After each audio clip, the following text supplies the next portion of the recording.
vascaíno, alma lavada para todos nós. Que vitória ontem dentro de São Januário. São Januário jogando, o Caldeirão pulsando e o Vasco da Gama vencendo o seu rival. Uma vitória importantíssima.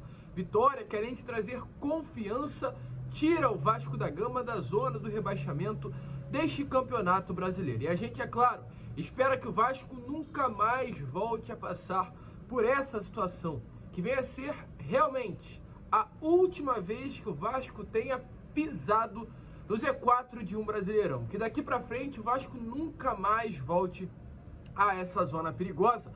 E agora, é claro, é pensar na frente, é pensar no América Mineiro nesse próximo domingo, é pensar no Cruzeiro no dia 22 no Mineirão, jogos decisivos, jogos importantes que o Vasco terá para cravar de vez a sua permanência na primeira divisão do Campeonato Brasileiro. E é claro, a gente vai falar um pouquinho sobre isso, falar sobre o restante Campeonato Brasileiro, falar sobre os pontos conquistados pelo Vasco da Gama nestas últimas rodadas, que neste momento tem sido crucial para o Vasco ter conseguido sair dessa zona da degola. Falar também sobre erros, porque é inacreditável o que a senhora CBF está fazendo com este campeonato, emaculando, sujando. Realmente é uma vergonha o que está acontecendo. Ontem, mais uma vez, o Santos voltou a ser beneficiado numa rodada de Campeonato Brasileiro. Dentro da Vila Belmiro, para o Cuiabá, houve uma penalidade máxima a favor do Clube de Mato Grosso que não foi marcada. Ridículo! A penalidade máxima vergonhosa, descarada. O VAR não foi chamado. E aí fica a pergunta, por quê? O que é isso? Estão querendo beneficiar o Santos por qual motivo? Já tá chato, já tá feio o que está acontecendo. Mas enfim, torcedor, antes da gente entrar nesses assuntos, falar, é claro, sobre tudo o que está acontecendo, eu quero dar as boas-vindas aqui a todos que estão chegando ao nosso canal pela primeira vez. Para quem ainda não me conhece, eu sou o Lucas e você está aqui no canal do Gigante Vasco, o canal do torcedor vascaíno. E olha, Vascão, é o seguinte, você que está aí do outro lado e ainda não é um inscrito do nosso canal, vem agora aqui embaixo e já se inscreva. Se você está aqui pelo YouTube, à procura de um canal que fale de Vasco da Gama, um canal que, além de ter um vascaíno de coração falando de Vasco, que seja um trabalho também sério, profissional, com muita verdade, muita vascainidade, achou. Então vem agora aqui embaixo e já se inscreva no canal do Gigante Vasco, pois a sua inscrição é essencial para a divulgação e o crescimento do nosso canal. Além disso, também, é claro, aqui embaixo, torcedor, você que já está aqui diariamente, você que já curte o nosso canal, porém você que ainda não se inscreveu por achar que a gente já tem muito inscrito, tá dando mole, Vascão. Vem agora aqui embaixo também e já se inscreva no canal do Gigante Vasco, pois a sua inscrição é essencial. Além disso, agora sim, deixa aí o seu like, o seu joinha, o seu gostei, que é fundamental para o crescimento e a divulgação do nosso conteúdo. Tranquilo, rapaziada? Mas vambora sem muita enrolação, falar logo de Vasco da Gama, pois ontem, dentro do nosso Caldeirão, o Vasco venceu o líder do Campeonato Brasileiro. Dentro de São Januário, o Gigante da Colina venceu pelo placar de 1-0 a equipe do Botafogo. Uma vitória importante, uma vitória essencial para que o Vasco consiga sair desse momento, para que o Vasco consiga respirar, para que o Vasco consiga ter sim a convicção de que a permanência na primeira divisão do Campeonato Brasileiro é algo real. O Vasco da Gama, neste segundo turno, é uma das equipes que mais consegue desempenhar, torcedor vascaíno. Se a gente pegar um recorte rápido aqui com vocês, das últimas 16 partidas do Vasco da Gama, são 8 vitórias, 4 empates e apenas 4 derrotas. Não sei se vocês lembram, mas assim que o Ramon Dias chegou ao Vasco da Gama, a gente vinha comentando. É uma missão difícil para o Ramon, uma missão muito complicada, uma missão difícil de fato para o técnico argentino. O Vasco, quando o Ramon chegou dentro do clube, tinha apenas 9 pontos conquistados e tinha muitos pontos ainda a serem disputados. Mas para que o Vasco não caísse, seria necessário o Vasco ter um aproveitamento de 50%. Olha aí agora, nos últimos 16 jogos, são 8 vitórias, 4 empates e 4 derrotas.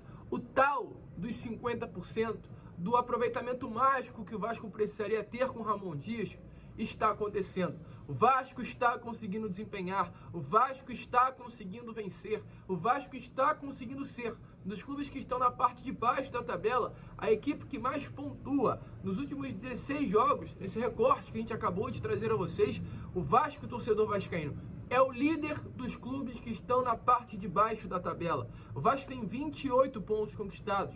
O vice-líder desses clubes que estão na segunda parte da tabela é o Bahia, com apenas 23 pontos, 5 pontos a menos do que o Vasco da Gama. Além do Bahia, aí vem Corinthians com 21, Santos também com 21, Goiás com 20, Inter com 19, Cuiabá com os mesmos 19, São Paulo com 17, Coritiba com 12, o Cruzeiro aí com 12 e o América Mineiro com 11. Então, torcedor, a diferença de pontos conquistados pelo Vasco nos últimos 16 jogos em comparação com os seus adversários diretos é algo discrepante.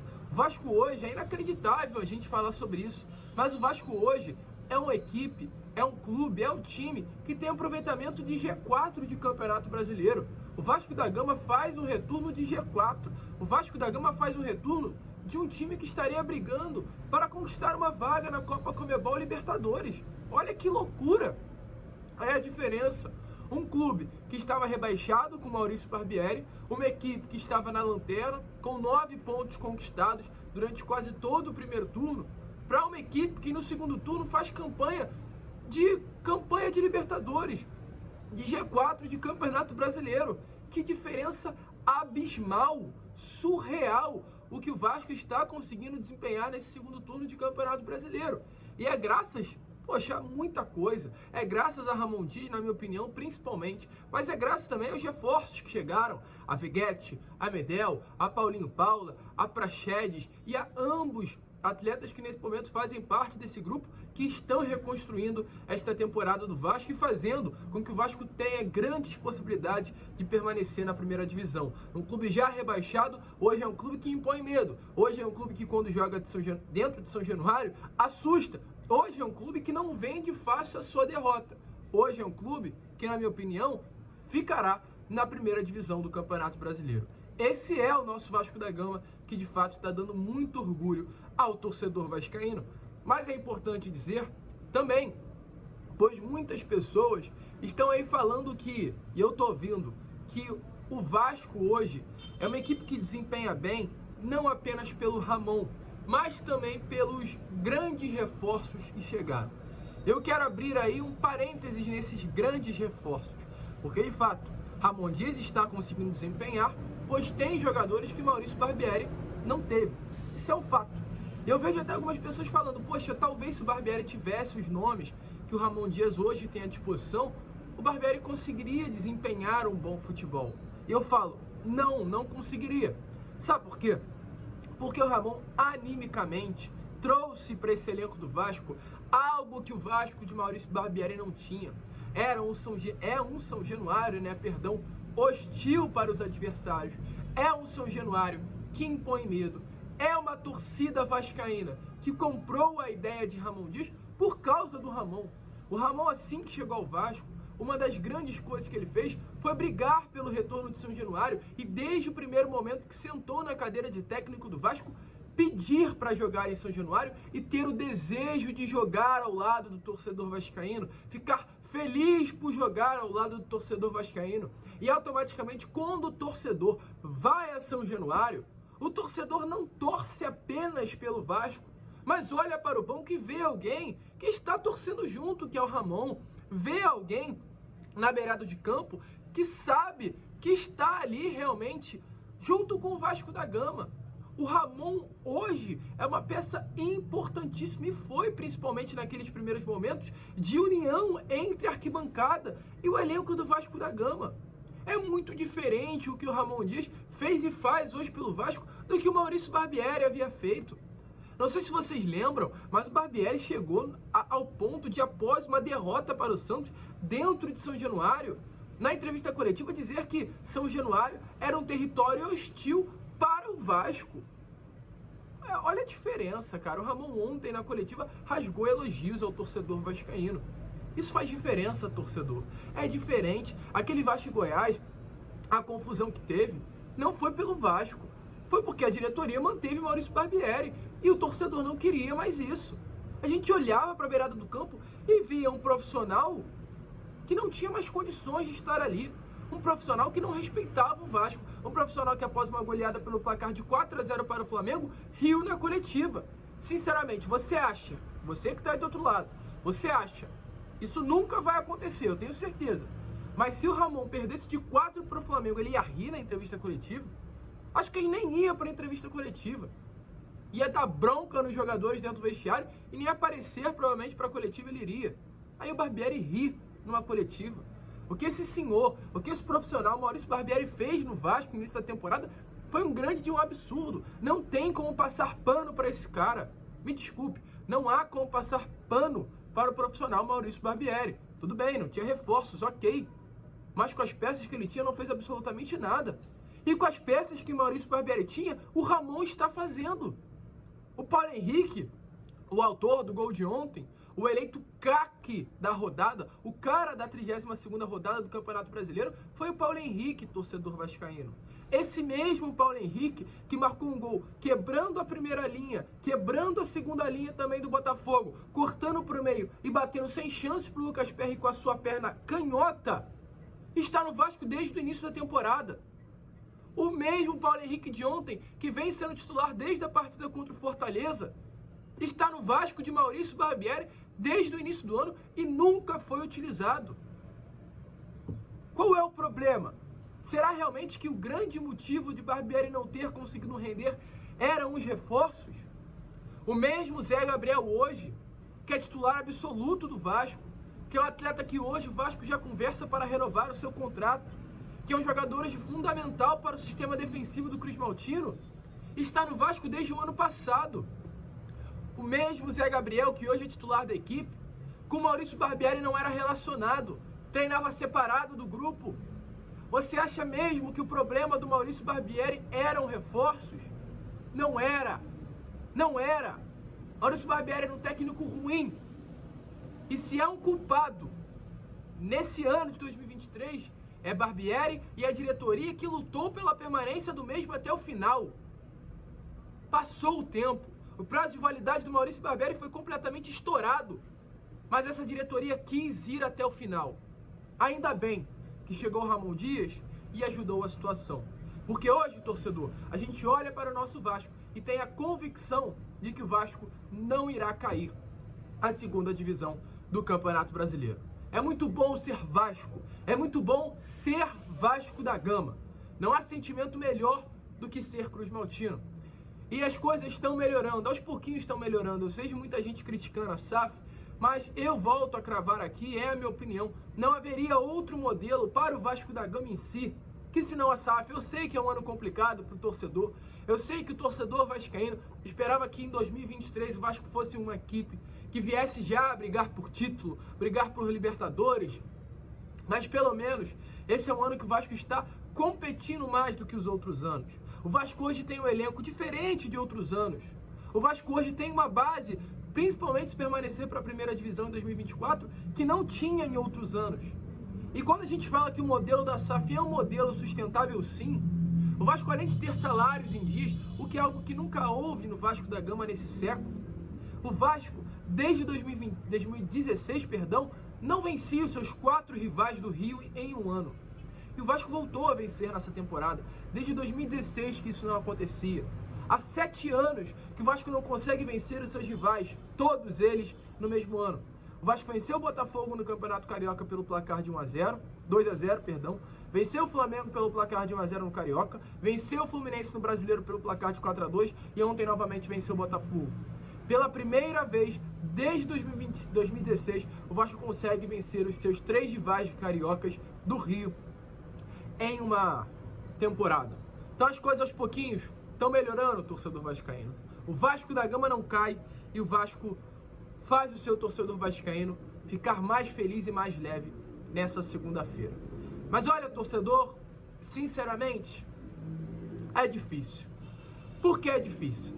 Porque há algo que está acontecendo no nosso futebol brasileiro que realmente tem que se ver, tem que ser falado, tem que se tocar nessa ferida e não pode se deixar de falar sobre isso.